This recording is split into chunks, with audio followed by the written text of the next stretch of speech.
welcome everyone. Bienvenidos todos. This is the first, like I mentioned, the first speaker of our Spring 2023 series. So we're very, very excited about that. We have some really great events lined up for all of you. And before we start with the speaker series, I wanted to tell you about a couple of upcoming events that CLABS is either organizing or co-sponsoring. My name, as I said, is David Ortiz. I am the faculty fellow for the Center for Latin American and Border Studies CLABS here at New Mexico State University.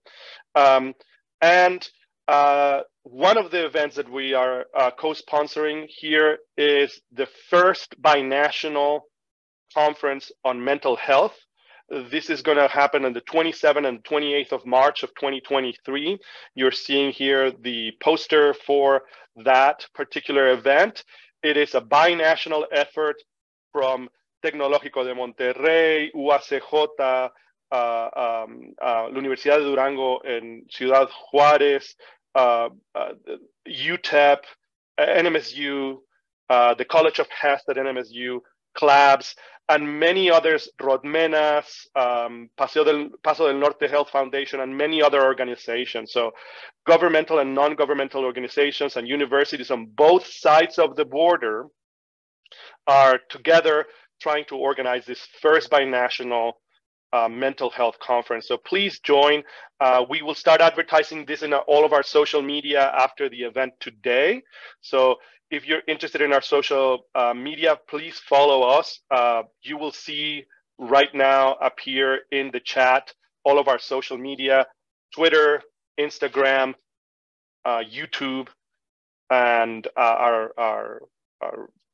all of these social media. You can find more information on how to register for this event there. So that's the first thing that's coming here. And then the second event that I wanted to let you know about is, and you will see it in your screen in a second, is our speaker series, our second speaker series of the Spring 2023, which is going to be Dr. Jo Marie Burt. We have Dr. Burt scheduled for March 29th from noon to 1:15, like we always do in these talks. So please mark your calendars for Dr. Burt's talk on how Latin America is reckoning with its violent past, war crimes prosecutions in Peru and Guatemala. We have some great news. If you're local, we're finally going to be able to do, again, local events. So this will be both via Zoom and it'll be face-to-face. So it'll be our first event after the pandemic that will be hybrid. So please mark your calendars, March 29th, noon to 1:15. That's it for the announcements. So welcome, everyone. We have a fantastic speaker today, and I'm so delighted to introduce her. Dr. Bertha Bermudez Tapia. Dr. Bermudez Tapia, hello. It's nice seeing you. Dr. Bermudez Tapia is an assistant professor of sociology at my department here in New Mexico State University. We were incredibly lucky that she chose us as her home department. She earned her PhD from the Department of Sociology at the University of Colorado at Boulder, where she was also an affiliate in the Institute of Behavioral Science for the CU Population Center. Her work specializes in multiple conceptualizations of violence, immigration, and policies regulating migration and asylum.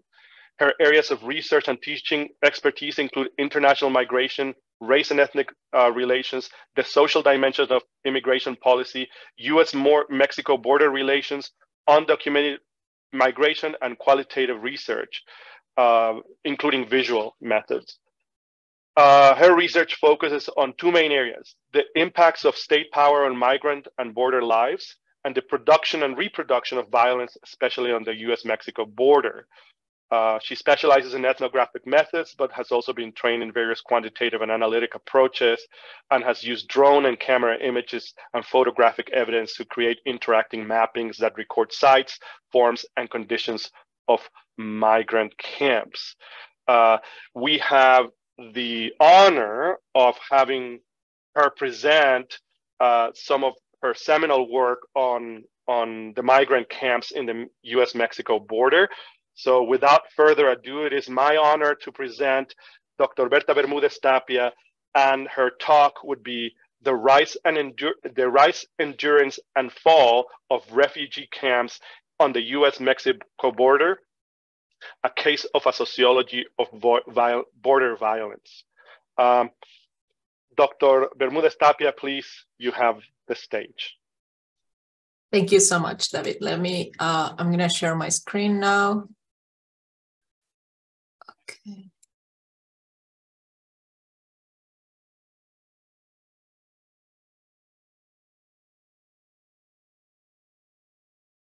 Okay, can you see my screen now, right? Yes, we can. And please, to everyone that's attending, use the button on the bottom that says Q&A to start asking your questions already. And at the end of Dr. Bermudez Tapia's talk, we will go through all of those and hopefully answer most of them. Thank you. Okay, well, hello everyone. And first and all, I want to thank the Center of Latin American and Border Studies here at NMSAU, as well as Dr. David Ortiz for the invitation to be part of this wonderful speaker series. I am very grateful and thrilled to talk with you about my research today. As David mentioned, I'm a political sociologist who specializes in the study of migration and violence.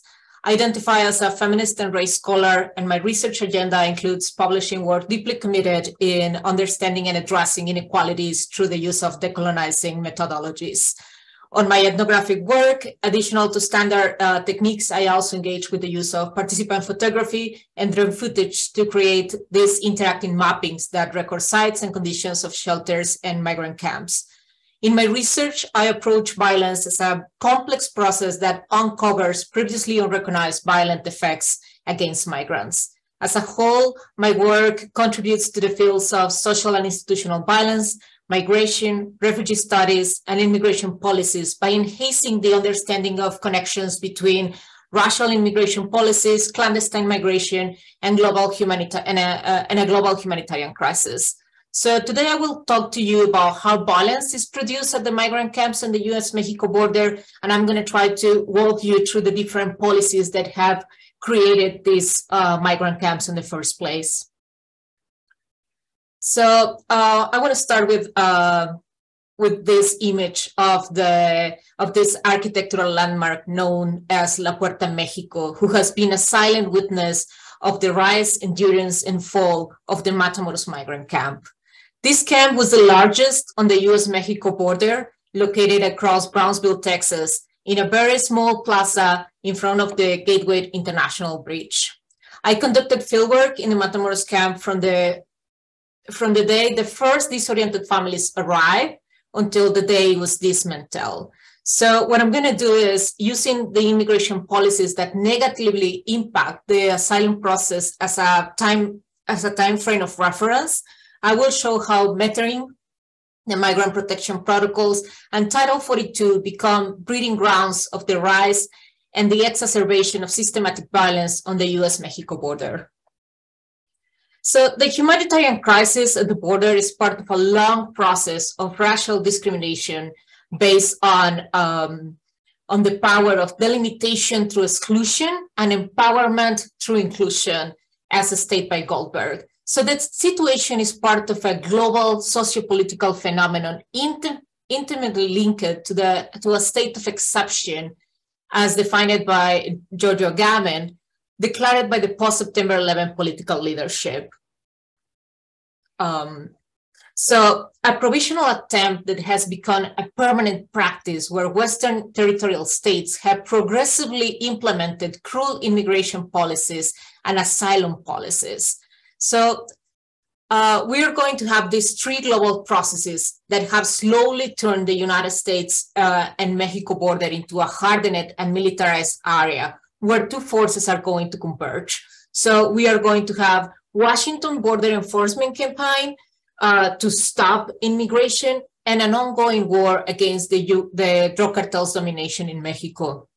These two forces has exacerbated the brutality of the web of racialized, gender, and class-based violence that people waiting or attempting to cross the border to the United States experience. The deadly effects of the hardening of the U.S. immigration security priorities have been previously discussed by several scholars. However, the recent presence of informal migrant camps on the U.S. Mexico border that, unlikely other refugee settlements worldwide, have remained unofficial since it never got legal approval from the Mexican governments or the United States High Commission for Refugees, has exposed an important gap in the literature to explore. So the relationship between how contemporary immigration policies have forced asylum seekers and migrants into a better life in temporary migrant camps, and how violent and militarized borders intentionally shape the flows and lives of brown and Black migrants by pushing them into contexts of increased violence, marginalization, despair, and in some cases, death. So in this context, the cities of Matamoros and Reynosa are experiencing an important migratory movement comprised of people from Central America, South America, the Caribbean, Africa, and Eastern Europe seeking asylum in the United States. But today I will focus exclusively on Central America and the Caribbean. So here's the timeline that frames my research. I'm gonna start, I want to walk you since 2018, where we have the first steps with the implementation of metering or entry regulations. So due to metering, all ports of entry along the United States southern border began to implement a protocol where officials from the Customs and Border Protection Agency, or CBP, could only receive a certain number of asylum seekers from Central America and the Caribbean per day to determine if they qualify for asylum or not. In order to request asylum, people needed to be in US territory or at a port of entry. That's before metering. However, with metering, CBP officers stand right on the dividing line of both countries with the purpose of physically prevent people from requesting asylum legally, leaving asylum seekers waiting for extended periods of time on Mexican border cities. However, the actual rise of the Matamoros camp did not begin until 2019. One of the main reasons is because people kind of figured it out a way to circumvent metering. And the way they did it is they paid smugglers to help them just to cross the river so they can request asylum based on the idea that now they are in US soil. But the problem is going to come in 2019 with the launching of the migrant protection protocols. This is a policy through which certain foreigners who enter or seek to be admitted into the United States may be returned to Mexico for the duration of their immigration policies. For their immigration procedures. So before MPP, most will have been released to sponsors in the United States while their asylum cases were pending. Instead, entire families were expelled to Mexico without explanations and a simple promise that the Mexican government will provide them with a safe shelter. Spoiler alert, the safe shelter never happened, and the rise of the camps began. The endurance process, or this is how I call it, is going to happen in 2020. So what happened in 2020? We all know COVID-19. So with COVID-19, we are going to have Title 42. Due to the pandemic, all asylum hearings were suspended indefinitely, and migrants started being expelled under this policy that's called Title 42, which prevents people from applying for asylum altogether on the ground that they will pose a health risk. Additionally, given the uncertainty of when asylum procedures will be resumed, and the initial unknowns, incomplete data, strong opinions about the effects of and spread of COVID-19, as well as the rising discontent within the local population, Mexican immigration officers and some NGO leaders decided to relocate the people from the plaza to a nearby field locally known as El Bordo. And I'm going to talk more about that in a minute. Then we're going to have the fall, or what I call the fall and new rise in 2021. So what's going to happen in 2021 is a few days after Biden's inauguration, the end of MPP was finally announced. Everybody was incredibly happy, and what is called the definitive dismantling of the Matamoros camp began. Regrettably, Title 42 was not eradicated. So all families from Mexico and the Caribbean, as well as from Central America, are going to continue to be expelled, but now to Reynosa. This is a different city that is 45 minutes driving away from Matamoros, and a new camp kind of rise in Reynosa. In addition, we are going to see that in 2022, I call this time slot the exacerbation. The United States government is going to relaunch a new version of MPP.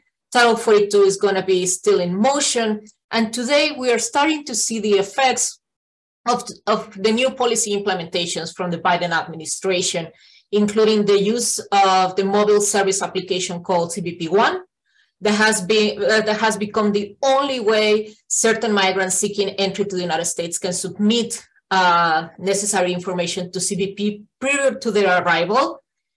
We also have a humanitarian parole measure that will allow migrants from Nicaragua, Cuba, and Haiti who have US-based financial sponsors to legally enter the country to a program model like the program we see with the Ukrainian citizens as well as the Venezuelan program. Those programs allow migrants to travel by air to the United States if they have sponsors that have passed background checks. This is a little bit controversial though, and I will explain why in a minute. So, and another implementation, this happened yesterday actually, is this controversial that I call travel ban that actually mirrors an attempt by the Donald Trump administration that never took effect because it was blocked in court, but now it's been relaunched by the Biden administration. So this measure would do is,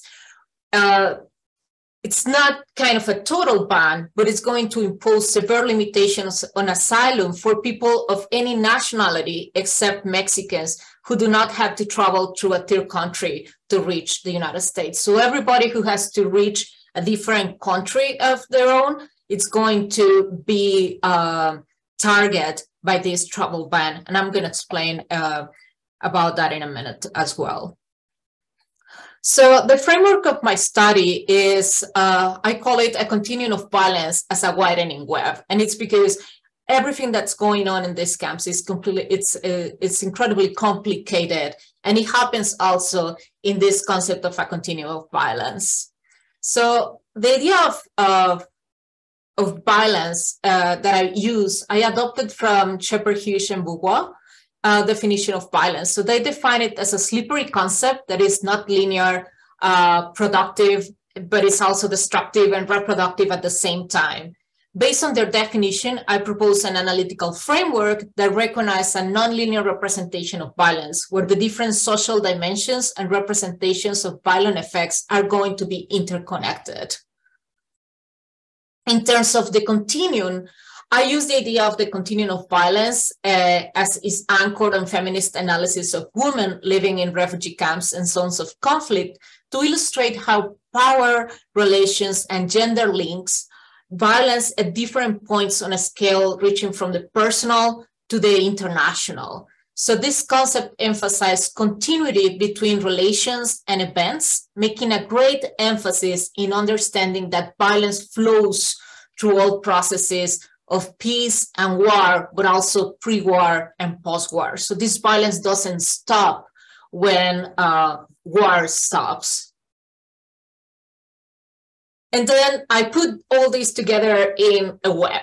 I take the concept of web from Turpin and Kurtz, who theorize violence as an actual web, stressing the interrelationship among personal, collective, national, and global levels of violence, highlighting the idea that violence is not limited in spatial or temporal terms, and it occurs on a web of causal connections, again, between personal levels, global level structures, processes, and behaviors. I'm going to present now how I kind of frame this analysis is a little bit complicated, but I'm going to try to summarize it the best I can.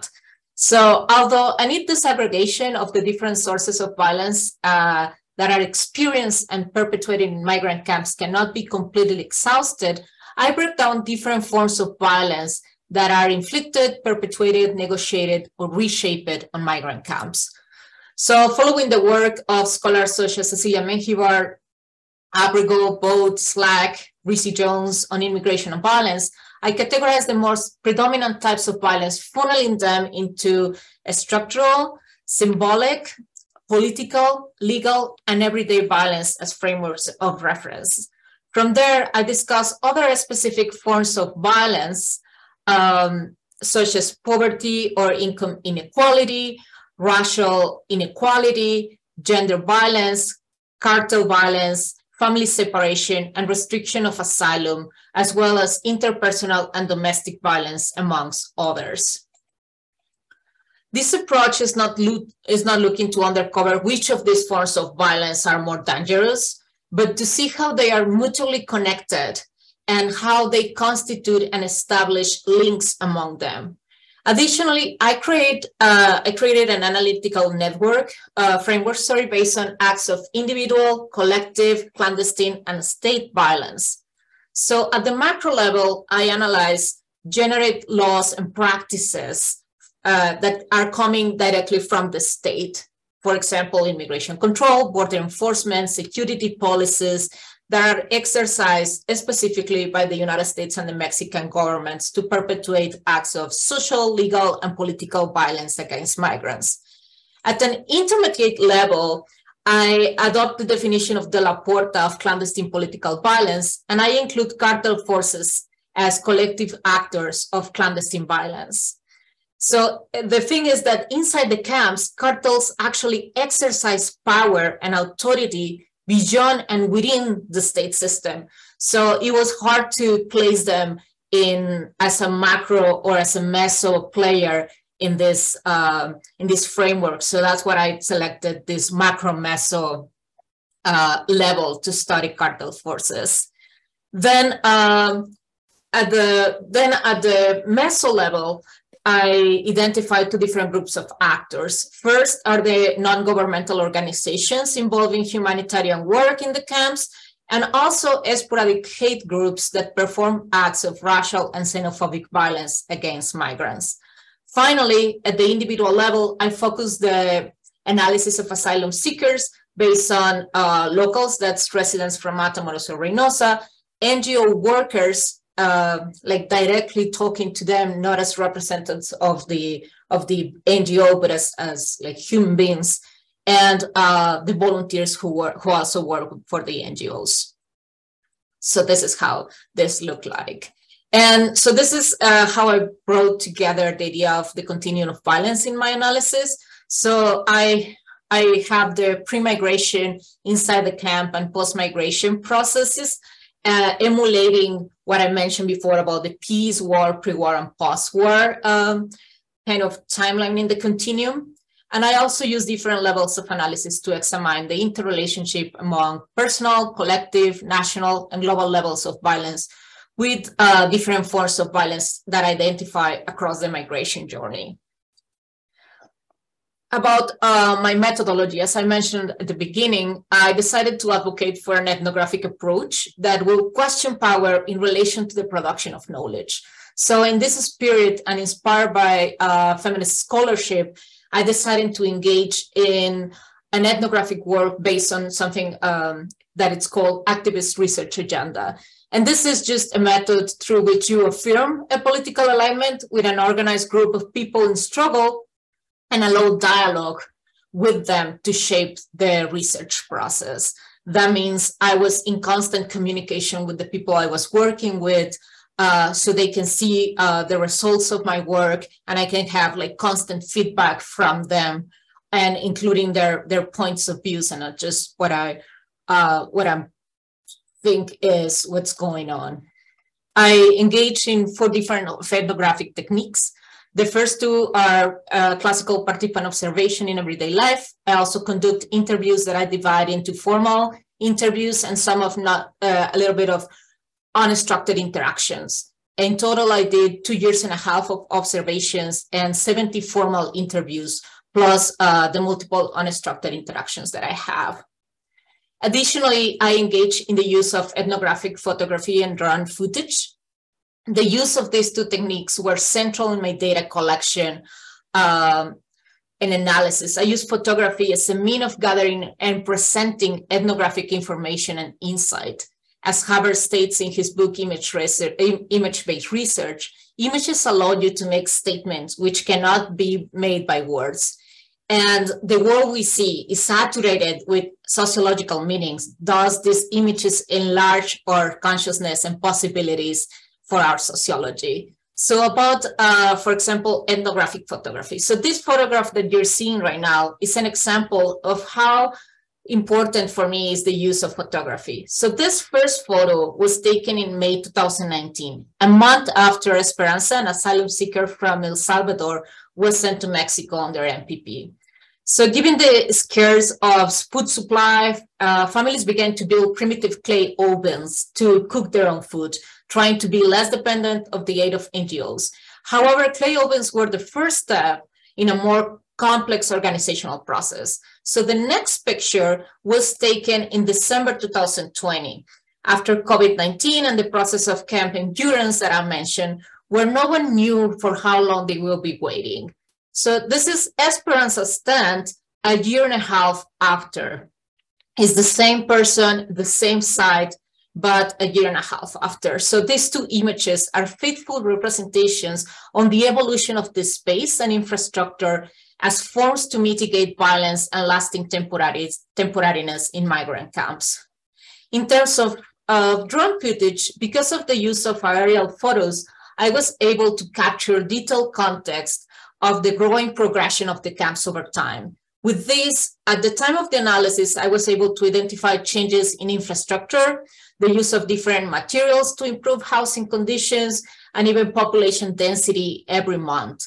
But more importantly, I was also able to connect these changes in relation to the changes in immigration and security policies. For example, this is Reynosa camp in August 2020. And then we have November of the same year. And this footage is letting us to see graphically the population explosion in the camp in relation with, for example, what was happening during between these two photos was the expulsion of the Haitian migrant community from their encampment in Del Rio, Texas. So after that, we are going to see how the camp was completely full in 2 months. And this is going to be the result of what happened with the Asian community in Del Rio. In total, I have an archive of 500 ground photos and monthly drone footage from August 2020 to January 2022. So let's talk a little bit more about specifically the Matamoros camp. So the Matamoros camp was about 7 acres in size. It was located on the riverbank of the Rio Grande, with limited access to clean water, education, and overall public health. Most asylum seekers who live in this camp came from Guatemala, Honduras, El Salvador, Cuba, Nicaragua, Venezuela, Haiti, and southern Mexico. The great majority of the camp population were women with children, and an additional layer here to understand what was going on in the Matamoros camp is that Matamoros at the time was suffering a territorial struggle among the Gulf Cartel and the Los Zetas cartel. This is still something that's going on, but I don't want to spoil what happened after the Matamoros camp fall. So I'm gonna keep the structure of the presentation. So here is some images that you can see of how the Matamoros camp changed over time. So the before is before COVID, and this is how the camp was located in the plaza. And then the after, we see how the infrastructure kind of radically changed. And this is after the relocation to El Bordo. So what is going to happen is when the U.S. government enacted MPP and Title 42 simultaneously, things changed radically in La Puerta, Mexico. So given the initial uncertainty around the effects and spread of COVID-19, as I mentioned, there's going to be a negotiation between NGOs and the Mexican immigration officers to move people from the plaza to this area named El Bordo. With the relocation of the camp, Mexican immigration officers completely fenced off the area, including all access to the river, and placed guard posts to control all entrances and exits. Mexican officers also established a new set of rules, which include not allowing new asylum seekers inside the camp. However, people explained to me that torn away by Mexican immigration officers, they were able to sneak in by paying actually a fee to the cartels, or also being secret kind of letting by other asylum seekers. But basically what they did was paying a fee to the cartels, and they can smuggle them in during the night. So the relocation actually exposed already vulnerable people to violence, infection, exploitation, legal precarity, and natural disasters. Disasters that, for example, the border is designed to flood during extreme storms. So to alleviate potential damage to the population of Matamoros. So the people were living exactly in an area that was designed to be flooded. So during the hurricane season, this was a big problem. There were also diseases carried by the infestation of rodents, snakes, mosquitoes, and severe cases of dehydration and hypothermia. So clearly the relocation and fencing of the camp added an extra layer of marginalization also in the form of what I mentioned, a new smuggling system. Not to access the river, the United States, but now this smuggling system is going to give people access to the camp. But why did asylum seekers wanted to be in such a dangerous and unhealthy place? So not only was it that the being in the camp was the only way to access to humanitarian aid while waiting to get access to the United States, but there was also a rumor that eventually was proved true that once MPP ended, everybody inside the camp will be allowed to cross. So in short, entry into the Matamoros camp was the only way that people knew they were going to actually have access to the United States. However, there were several security and physical violence that they had to endure in order for this to happen, especially during night, basically because the camp did not have any lighting and was as isolated from the city. So once you are in the border, people cannot see what's going on in the camp. So eventually they were out of the public side, and the surrounding area was saturated by organized crime. According to social workers, for example, particularly social workers serving rape survivors, an average of 10 women were sexually assaulted each month in the camp. My interviewees described the disappearances of their fellow asylum seekers and the horror of finding their bodies in the river. One particular vivid description involved the ruthless murder of one of the leaders of the Guatemalan migrants. In an act of desperation, this man and his family tried to cross without paying a fee to the cartels. Like almost everyone, they failed, and they were sent back to Mexico by the U.S. CBP. A few days later, this man's body was found face down in the river.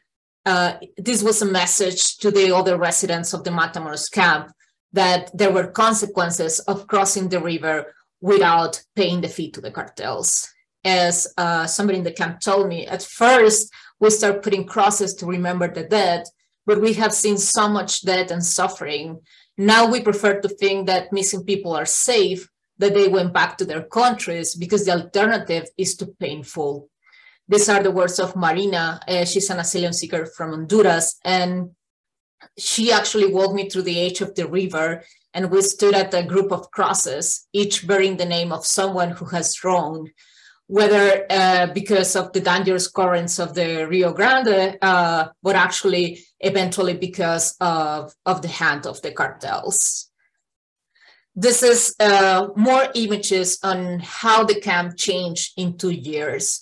So these are the ovens that I mentioned before, and here are other examples of how the kitchens kind of become like more complex. We also going to see how NGO leaders and migrant leaders help in the creation of free stores where food, hygiene supplies, and water were managed and distributed equally according to the number of families in the camp at any given time, and also how they organize, for example, this photo on the right, on the bottom right, is a kitchen, a community kitchen. So people who doesn't have the resources to cook can come to some of these kitchens, and this particular one provide food to other migrants living there for like a small fee. So families that cannot afford to cook because of, I don't know, they don't know how to, they don't have the time, etc., can buy food in some of these kitchens. This is another, on the upper left, you're going to see another kitchen. This was actually particularly focused on helping feed some of the volunteers that work in the camp. And these are another different examples of the effect of this lasting temporariness. We see that one of the NGOs, Solidarity Engineering, kind of put together resources to build this soccer field for everybody, actually, not only the children, but there was a lot of adults playing around this soccer field. And then we also have how people start building gardens outside their tents to kind of live better. And they also have different schools, multi-level schools, but also they started this music band where one of the asylum seekers used to be an orchestra director, and he opened this music school for the little kids in the camp. So this is the Matamoros camp. And now how the Matamoros camp ended. So I still remember when I visited the camp the morning after Joe Biden's inauguration. It was a rainy and cold day. Everything and everyone was wet or frozen, and the mud made it really hard to walk.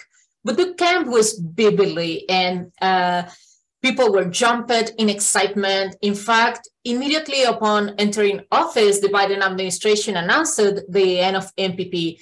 So asylum seekers could now cross the border, and everybody was incredibly happy. Families began packing immediately. There was more hope than ever. So on February 26th, the first families crossed, and by March 8th, the Mexican government began the definitive dismantling of the camp. The process was not easy. It brought, if you ask me, pure pain and dehumanization. People spent hundreds of pesos trying to access an online forum to submit their cases. That this system at the end was never used to process anybody in the Matamoros camp. The international organization in charge to process everybody inside the camp did not allow anybody to leave their tents and restrain all local NGOs and donations from the camp during that process. Additionally, the camp was effectively demolished, and the entire trust support network that asylum seekers had established was completely over during that process. But we can all say, well, but they crossed, Bertha. And regrettably, the camps did not disappear after March 8th. For Biden administration, the Matamoros camp was a physical embodiment of Donald Trump's way of doing politics. And it was practically mandated that the Matamoros camp needed to disappear. However, the immigration policies that created the Matamoros camp in the first place were not eradicated. And families from Mexico, the Caribbean, and Central America continued to be expelled from the United States, no longer under MPP, but now based on Title 42. So the protection and procedures mandated by international humanitarian laws for immigrants seeking asylums continue to be suspended under the cover of emergency health declarations. So when the Matamoros camp shut down, only a symbol was actually dismantled, since the reality of the restrictive immigration policies like Title 42 still exists now in the form of the Reynosa camp. And I'm going to talk very briefly about the Reynosa camp. So this is the Matamoros camp on March 2021, right after all the families living there began their asylum processes in the United States. This is the next photo is the Matamoros camp 2 weeks later, completely dismantled. So there's nothing happened there ever. The problem is, after the camps closed, there was an arrangement between the U.S. and Mexican immigration authorities to allocate all Title II expulsions into Reynosa. So this photo of the gazebo was taken the same day as this photo. So the very first day, we didn't have anybody working on the Matamoros, living in the Matamoros camp. About 150 people were already living in this gazebo. This is where the Reynosa camp used to be located. This is Plaza de la República. It's 1.6 acres, almost 5 acres less in size than the Matamoros camp. And in this camp, more than 3,000 people were living for over a year. This is very near to the Hidalgo International Bridge. So this is how the Reynosa camp looked like in December 2021. So while the Matamoros camp was wiped entirely within days, people continued to be expelled into Mexico, now in Reynosa. And the thing is that Reynosa kind of filled up very rapidly. About 10,000 asylum seekers were living in public plazas, shelters, cheap motel rooms, or condemned overcrowded apartment buildings, exposed to very hazardous conditions, limited access to clean water, increased risk of kidnapping, extortion, and sexual violence directed against women. And now also the reports I have in Reynosa is that children are being affected by sexual violence as well. Because of the abuse of children are systematically in Reynosa, I keep thinking about one of my conversations with one of the NGO workers about the differences between Reynosa and Matamoros camps. And during that conversation, I remember Chloe vividly told me, Reynosa is Matamoros on steroids. And the thing is that every time we see a new policy coming up, like we see that pattern growing, and we see more violence, and everything turns out to be worse and worse. So the Reynosa camp in Plaza de la República was actually shut down during the middle of the night in a very violent riot by the Mexican government a few weeks before the governor election in Tamaulipas on early May 2022. Therefore, the camp shelter named Senda de Vida 2 opened that exact day in order to receive all this population from Plaza de la República.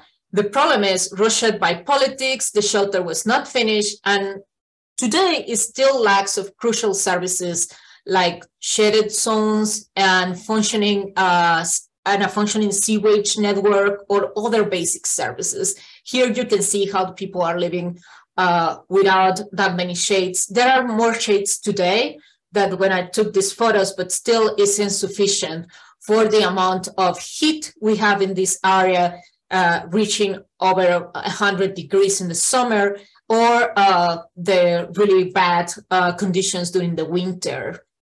So after the closure of the Reynosa camp, all of the shelters in the city are at capacity, leaving thousands of people living in a homelessness situation, populating all areas surrounding the shelters with what I call spontaneous mini camps with no services, no drinking water, and not electricity. Here is an example of these mini camps. And actually, it's interesting because this photo in the middle is what at the beginning used to be a mini camp. This is now this camp is now known as the Rio camp, and today is hosting over 5,000 people. So not a mini camp anymore. But these on the edges are actually still mini camps. And the idea is that people want to try to stay close to the shelters so they don't miss no longer humanitarian aid, but legal advice and understanding of what to do, how to do it, and like contact with the different organizations. Basically, also because the United States government is established a series of lists that are led by the NGOs. This list, what the NGOs do is they interview several families and try to identify the most vulnerable families to start the process of exceptions of Title 42. So everybody want to be around where the NGOs are to be able to be on those lists and try to cross faster. So here is just to for you to remember how things were before and after. These are the camps, the Reynosa and Matamoros camp, the Matamoros camp 2019-2021, and then the Reynosa camp in Plaza de la República 2021-2022. But today we have a new camp in Matamoros, actually. This is gonna start after Venezuelans started being affected by Title 42. So Matamoros is going to have heavy amount of populations from Venezuela and Haiti, and a new camp is now established. Kind of the area where the Matamoros camp used to be is still fenced, so people kind of just camp in the other side that is not fenced. And now more than 5,000 people are living there. Plus all the people who are living in other mini camps in Matamoros and the different shelters that the city have. And this is 2022, 2023. This is a photograph in the right from the Del Rio camp that is actually near like a trash garbage area with that is very, very unhealthy and unsanitary.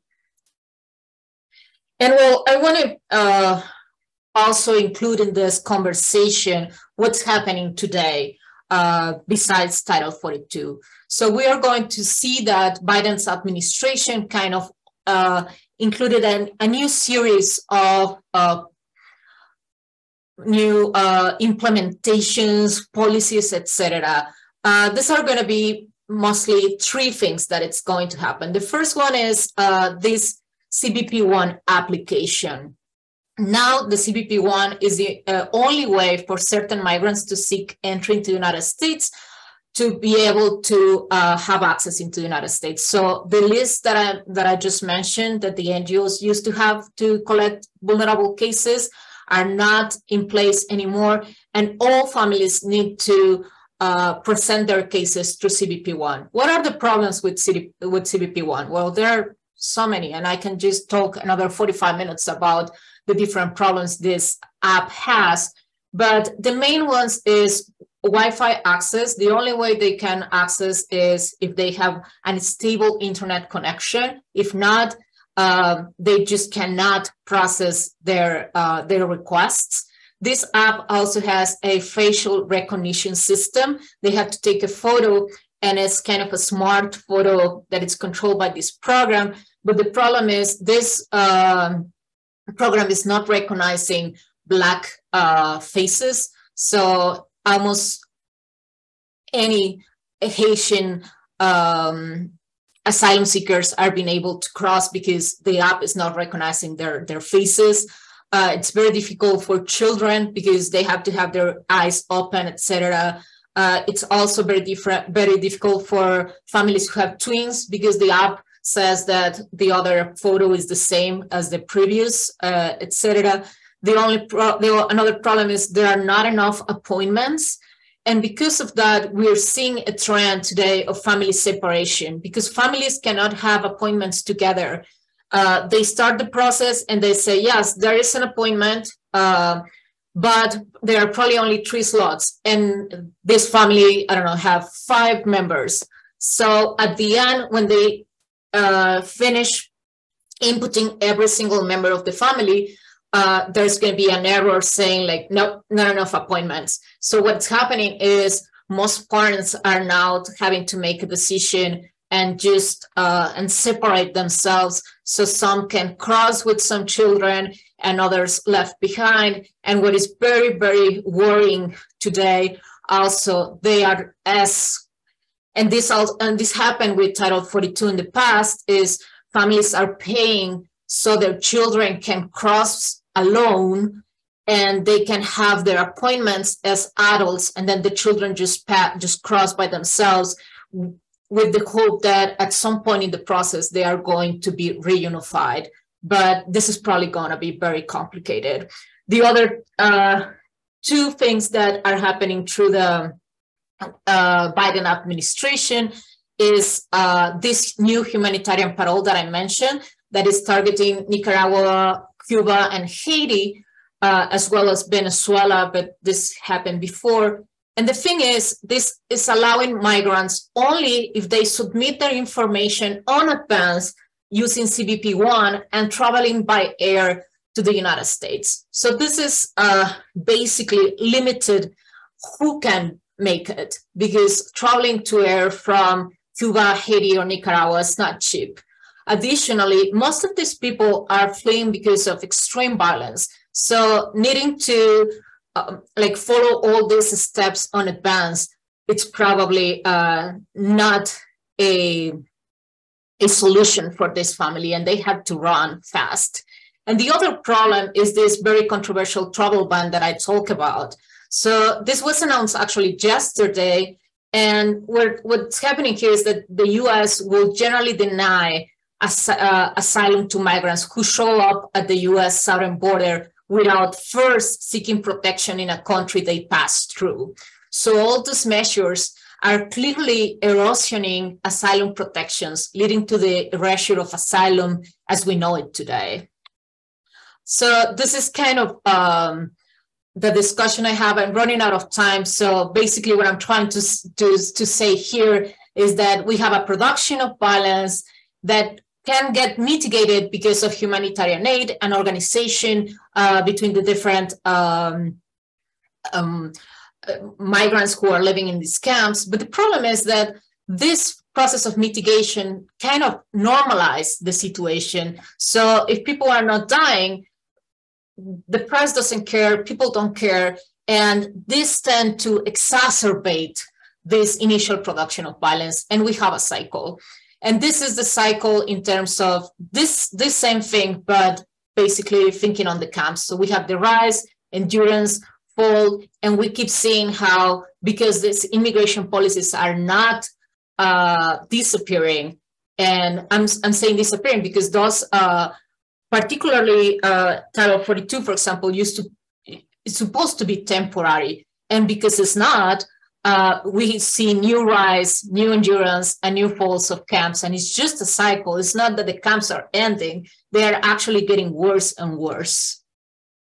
So as a conclusion, considering the living conditions of asylum seekers on the U.S. Mexico border due to restrictive immigration policies and the effects of COVID-19 pandemic, I think it's imperative to critically study the area and to continue to question the current policies of border enforcement and deportation and how they function to intentionally shape the flows and lives of migrants by pushing them into context of increased violence, marginalization, despair, and in some cases death. So the circumstances of asylum seekers expelled under Title 42 are very precarious on different levels. It is not exclusive about violence from cartel forces. And I want to emphasize this. This is not a migration crisis. This is a humanitarian crisis expressed in the deterrence of movement and the production of violence generated by the United States and Mexican immigration policies. Consequently, the significance of discussing the rise, endurance, and fall of these camps is to establish practical ways, theoretical approaches to disentangle how multiple linkages in the study of violence operate, highlighting the conditions under which immigration control may be best challenged, and to uncover how the study of violence can persuade transformative thinking and action regarding the future of refugee and migration policy making. So thank you so much. And now I'm open to your questions. If you want to know more about my work, this is my website. And if you want to contact me, that's my email. Thank you so much. Thank you, Dr. Bermudez Tapia, for an amazing presentation and sobering presentation too, but very important. I have a lot of questions myself, but we have a lot of questions in the chat, so I'll give preference to the chat. Please, if you have any questions, use the Q&A button on the bottom, and we will try to ask Dr. Bermudez Tapia as many as we can before the time runs over. So the first question we have is from Natasha Sofia Martinez. Thank you for your presentation. And the question is the travel ban similar to the Safe Third Country Agreement that Canada has with the US? Therefore, if foreign nationals transit through Mexico, say from Ecuador, they would not be eligible for asylum in the US? In addition, has the Mexican government signed on to this travel ban too? Yes, that is actually what's going to happen. So anybody coming from other countries that do not request asylum protections or humanitarian protections in one of the different countries that can be in between their country of origin and destiny, that means the United States, are going to be banned to request asylum in the United States. It's exactly, or very, very similar to what Donald Trump wanted to, or called the third safe country that was banished by the by court. And what was the second part of the question, sorry? The second part of the question was, has the Mexican government signed on to this travel ban? Oh yeah, they sign up, and the conditions are, I think there's a cap of the amount of migrants that are going to be returned every month. It's, I think, 30,000 people that the Mexican government agreed to receive every month, not only in Tamaulipas, but across the border, the northern border.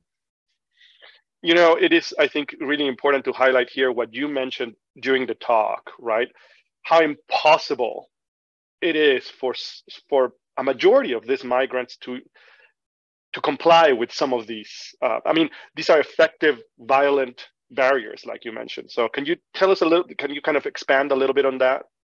Yeah, and well, there are different situations here. So the first one is that most of the people I interview do not plan how to move from where the situation they were to get into Mexico, for example, to Matamoros. This just happened because they have people targeting their lives. So they have to act very, very rapidly. The other problem is there's a lot of misunderstandings, misinformation, but also complicated like legal paths. And the thing is, if you get asylum in a different country, let's say Mexico, it's going to be very hard for you to get asylum in the United States because you are supposedly you already have a protection from a different country. So this is a very complicated situation. The other problem is, I mean, how much they have to pay for these airplane tickets. We are not talking about individuals that are coming just like one person. These are families. And we are seeing that most families are an average size of 5 members. Thank you. Thank you so much. An anonymous attendee asks, what do you think about studying violence as something infectious, like a disease? I think, I mean, I don't understand very well the question, but I'm just gonna say what I think in terms of these diseases. I don't know if violence is a disease per se, but I think that it can actually damage people in so many ways. And in my work, I don't focus that much in that, for example, because the problem is what happened with these people who have experienced extreme forms of violence for 2-3 years, and they have to keep living with this post-traumatic stress and trauma. And these are going to be still part of our members of our society. So what's going to happen with these folks, with the adults, but also with the children who saw and experienced all this atrocities, and nobody's taking care of that. And I think that's the illness that we should be worrying about, like all the mental health atrocities that these camps are doing with migrants in transit. Thank you. I have so many questions, so I'm going to try to do my best here. Anonymous attendee asks, would there be value for future research relating to a cross-regional analysis between the externalization process of borders and the production of refugee camps within Latin America and the EU?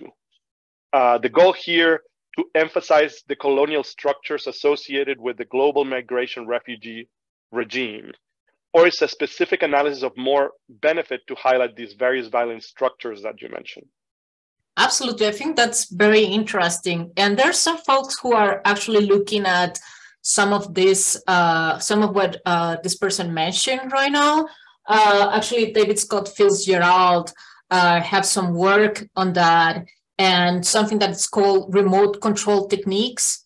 That is, for example, how Western rich democracies are using third world countries to repel migrants, as, for example, what's happening in Mexico, but also like how they are using other countries to repel migrants and kind of stop them from reaching the United States. So yeah, I think that's a wonderful idea. And if you are trying to do something like that, please let me know, and I'm happy to help.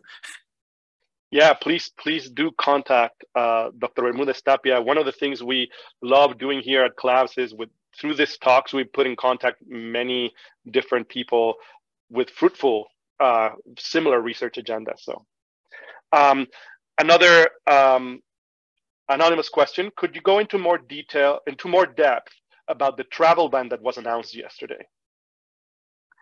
I can go in too much detail because it was just announced yesterday, but I think I kind of explain what is this about. So if you are in Guatemala and want to reach the United States to request asylum, you first need to request protection in Mexico.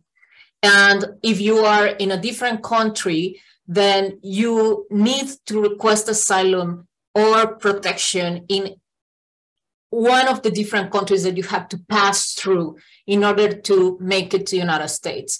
Additionally, you are going to be required to submit your case through the CBP-1 app.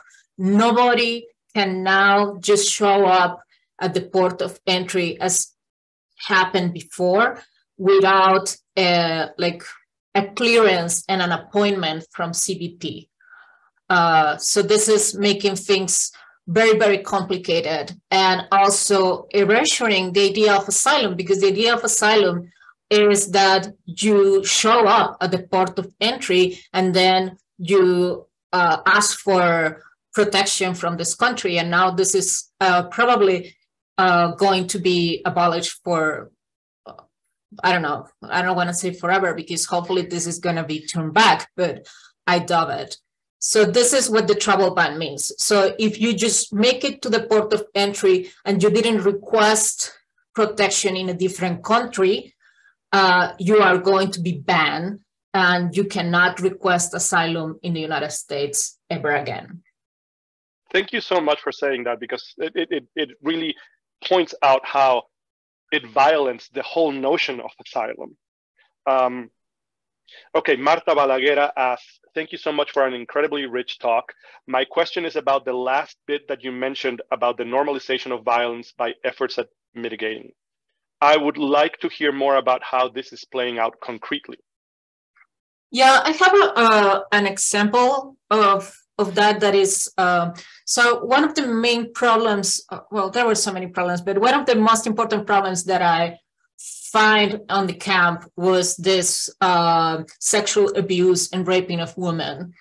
And at some point, there was so many women who've been sexually attacked that everybody was raising like red flags about it. And the thing is, NGOs and migrants tried to fix this, and this is the mitigation process. So they created, for example, separated showers for women and men, trying to kind of avoid like having them to share showers and, I don't know, exacerbate the possibility of a sexual abuse. Then other migrants also kind of implement showers like right where their tents were. They kind of cover the area and have a tube that go up and give them some, I don't know, the ability to shower by themselves.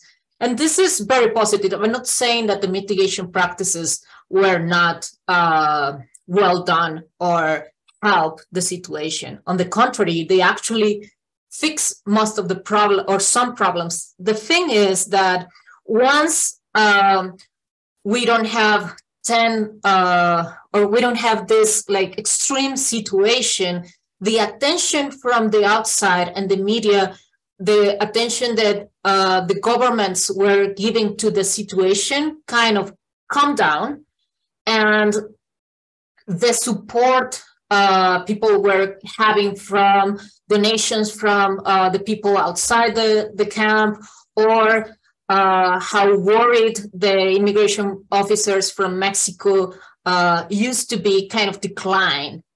And that decline is because this problem is now normalized. It never stopped happening, and people needed to use these showers that actually weren't the best. But that kind of, okay, nothing's going on anymore, but it's still happening. It's just that it's not like everybody's talking about it anymore because of this mitigation process. So that kind of normalized the violence. It's like, well, yeah, raping happens, but now we have the showers in our tents that stop it.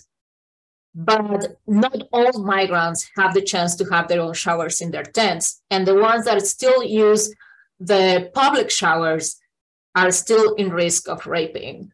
So that's part of the normalization. And then because that doesn't stop, and nobody outside, journalists are not focusing on that anymore because are not hundreds of people being raped, kind of exacerbate the problem.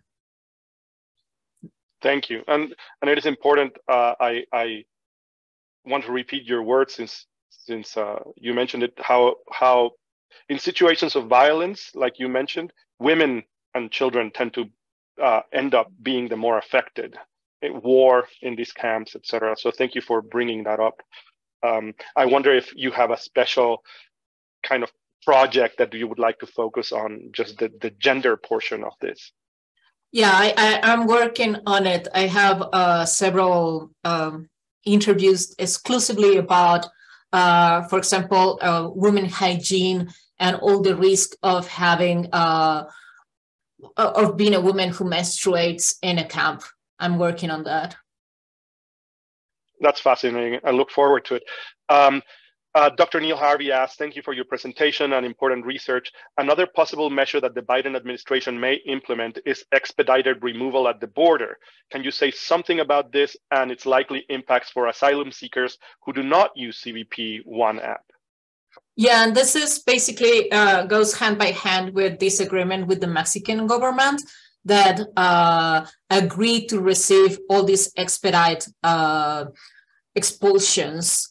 And so what basically it's going to happen is anybody who does not comply with the CBP-1 application or the process through the humanitarian parole that show up on the border are not going to be screened at all by CBP officers, and what is going to happen is what's happening today with Title 42. Everybody's going to be expelled without any kind of screening. And so we are thinking that probably Title 42 is going to end by May 11, but we have been a year saying this, so I don't know if it's actually going to happen.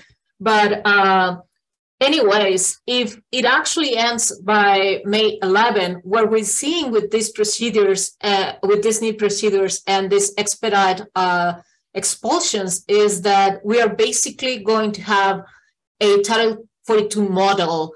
Now, not saying that it's because of health situation, health crisis or emergency, but basically everything that used to happen with Title 42 is now going to happen in a regular basis. And I think that's kind of scary for the future of asylum in the United States. Yes, indeed. Dr. Allison Newby asked, I think this is a student question, is there any way Black migrants or people that struggle with CBP-1 to work around the asylum seeking process? So what's happening today is NGOs and lawyers are gathering together all these failures of CBP-1, and they have meetings. I think there are weekly meetings with CBP kind of flagging all the problems that the app has. And CBP is working trying to improve this app. One of the things that I think are going to happen in the next 15 days is to have a desktop application so people don't have to worry about having a very good phone or, I don't know, going to look for an stable Wi-Fi. And additionally to these constant meetings lawyers and NGOs are having with CBP, I understand that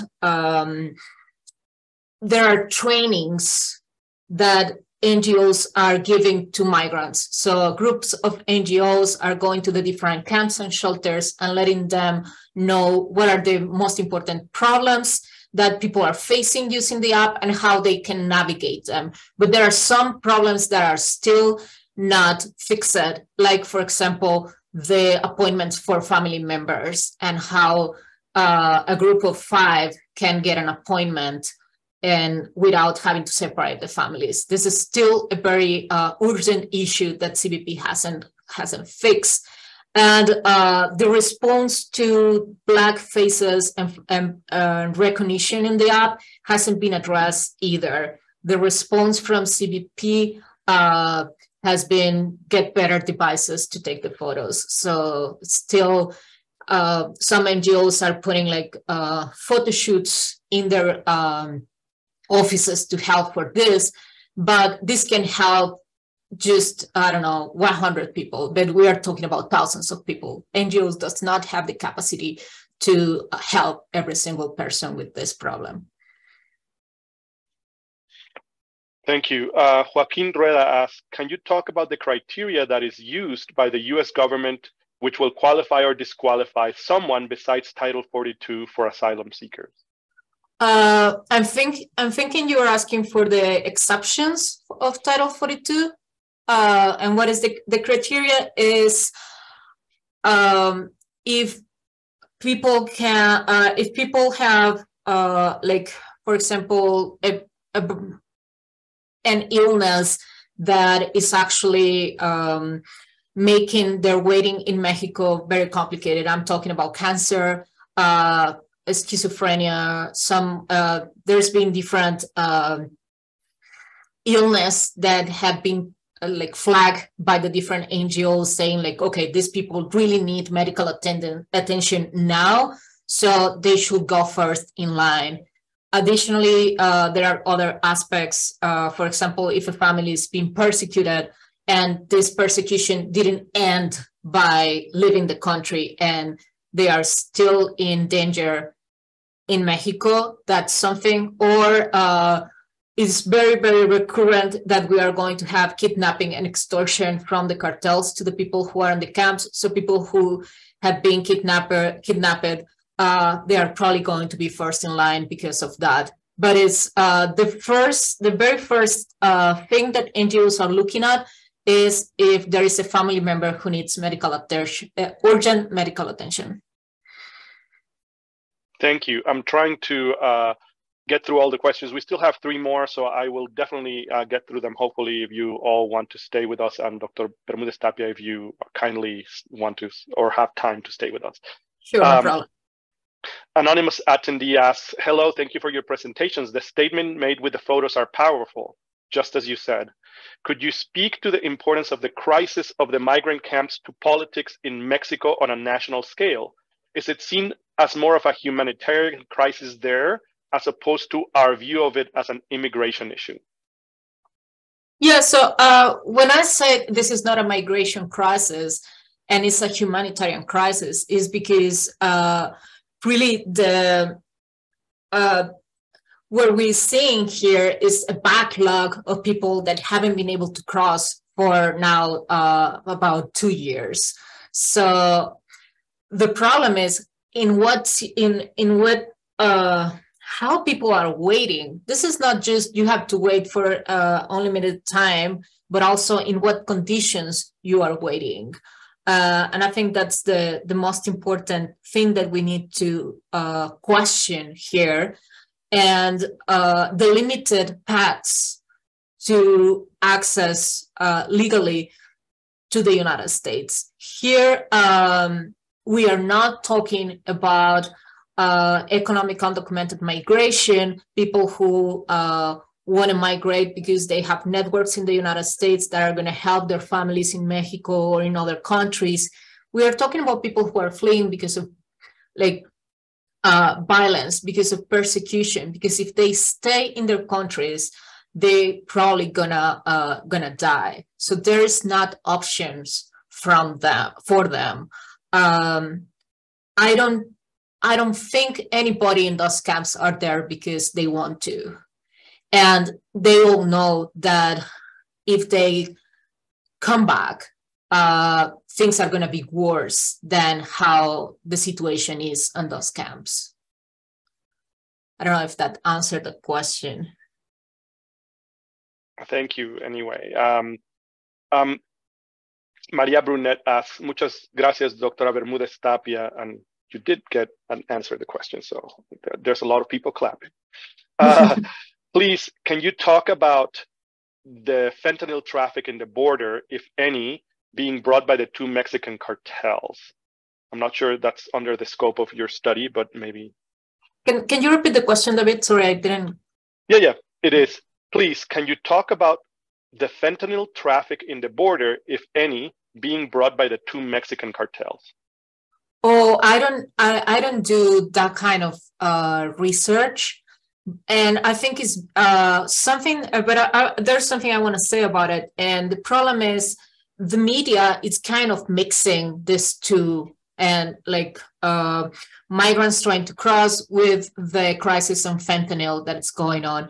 And here is the thing. So everything that gets smuggled in terms of drugs and medications through the ports of entry have to pass through a CBP agent twice. Once by at the port of entry, and second by the checkpoint. So any kind of drug that crossed the border is because somebody let them in. And that has nothing to do with the migrants who are on the border. It's completely different and very, very separated topics that unfortunately some media outlets are kind of matching them. I don't know how or why. Well, I know why, but. Yeah, I was going to say that. I think you're being shy of it, but last question I have here is from Dr. Inigo Garcia Bryce. We usually hear about immigration in relation to the U.S. Mexico border. However, immigrants are crossing many other borders within Latin America in the process of immigration and often face problems of violence and extortion at these borders.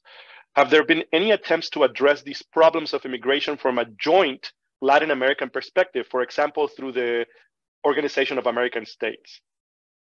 Yes. Unfortunately, I haven't had the opportunity to kind of go through the different borders that migrants have to cross. I'm actually right now working with other researchers who are doing that, trying to put all the pieces together. One of the most important, the big like everybody is spotlight, everybody's trying to go through that, but it's also expensive and dangerous, is this crossing from Colombia to Panama that people from South America need to pass. And this is like a very, very dangerous place where people have to walk for around 5 to 6 days in very unhospitable conditions. A lot of people die in the process. But doing research on that particular area needs a lot of resources, time, etc.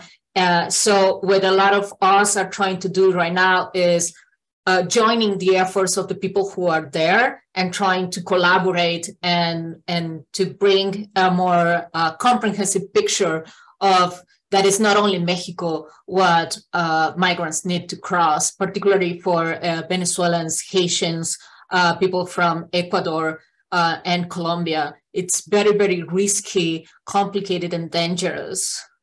So yes, I'm not doing field work on those areas, but for me, it's been very important trying to collaborate with other folks who are doing it and trying to understand better all the trauma that people had to happen before getting into this new set of complications. Actually, after volunteering in one of the clinics, free clinics in Reynosa, something I noticed is that most of the injuries that people have when they arrive to Reynosa are because of the crossing of from Colombia to Panama and the long walk that they have to do. Most women have to do that pregnant or carrying their newborn children, and it's awful. I have seen there's been a lot of reports from different journalists. If you want to kind of hear more about it, you can send me an email. I can send you the link of some of these reportings of what's going on there. Thank you so much. Again, Dr. Bermudez Tapia, thank you so much for really incredible insights into thinking about the humanitarian crisis that's happening at borders with migration, in specific in the Matamoros and Reynosa camps, but also for your insights into thinking about this as a multifaceted violence issue, right? From the structural to the individual. So it is fascinating. It's been fascinating. I've heard different pieces of this talk several times, and I'm still fascinated. So, and I'm still, concerned and hoping that we as human beings can find a way to think of different ways of solving these issues. So really important work. And on behalf of myself and others that are interested in this, and on behalf of CLABS, I thank you for your talk. So thanks for being here with us. Thanks to our attendees too that came to this talk. We appreciate you. Gracias a todos los que vinieron a escuchar a la doctora Bermudez Tapia. Realmente les agradecemos y espero que se vayan con algo que pensar. I wanted to close this besides by thanking Dr. Tapia to just reminding you of CLABS events and things. We won't put them online anymore, but we have a coming speaker in March and a conference on mental health in March across the border. So mental health in the border, which is one of the other issues that Dr. Bermudez Tapia mentioned to us, how these camps also have deterioration of those conditions. So we will take them off your screen right now. But if you are interested in them, please feel free to follow us on social media. Dr. Bermudez Tapia, again, thank you very much. Muchas gracias por estar con nosotros. And we will hopefully invite you again and again to hear more about the fascinating and really promising research agenda that you have. Gracias, David. Thank you, everyone. It's been it's always a pleasure to talk about my research to all of you, and muchas gracias.